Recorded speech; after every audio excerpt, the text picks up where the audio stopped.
Good afternoon, everyone. And I wanted to touch base because we have pretty much finished and come through most of the writing portion of the course. You have just a little bit remaining. Everybody at this point has submitted their APA rough drafts.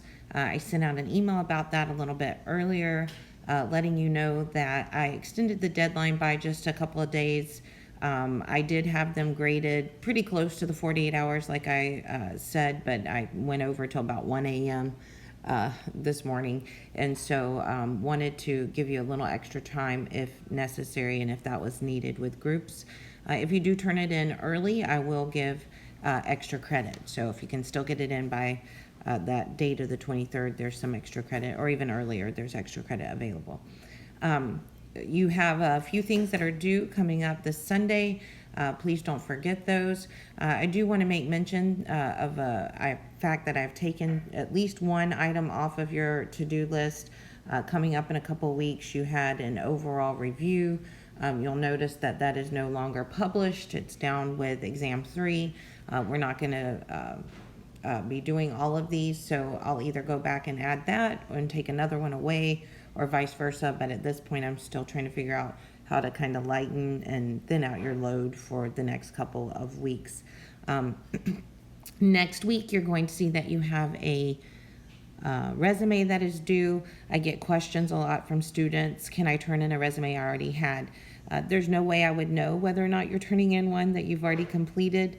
I would just caution that once you work through the information on the chapter, if you feel like the resume needs to be updated or changed, that I would do so before submitting. I also have a lot of students that actually do these assignments that you're seeing here, activity 15.4 and 15.9 backwards. If they already have a working resume, they work backwards to the evaluating your qualifications, and that is fine as well.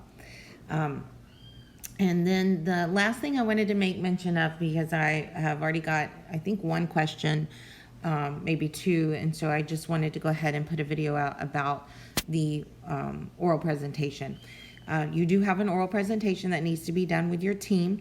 You do submit that virtually, so I suggest, and what works easiest for most groups, is if your team will take the time to actually get together and meet and video the oral presentation after you've worked together on it virtually. Put it together using Microsoft Slides or whatever you choose to use. I promote that, Microsoft Slides, and then submit the video. If there is just no way that the team can get together, there are other options that are out there. I do not just want an audio recorded over the slide for each one, but there is a possibility of embedding video on each slide. So be creative, and if you know and have a plan with your team to do something different than meeting, then that's fine. And if you're curious to whether or not I'll accept it, just send me an email and I'll let you know. Another option, of course, is if you would like to come in and present with the live class and everybody just meet on that day and present and be done and not have to worry about recording anything, I will accept that. But they typically prefer us to have you guys submit them in as videos. So if you have any questions, let me know, whether it's about anything past the exam that we just got through, or anything coming up, this week's work this weekend, next week's work on interviews and resumes, or the oral presentation. You guys are amazing me with your quality of work, and I'm here if you have any questions. Thanks.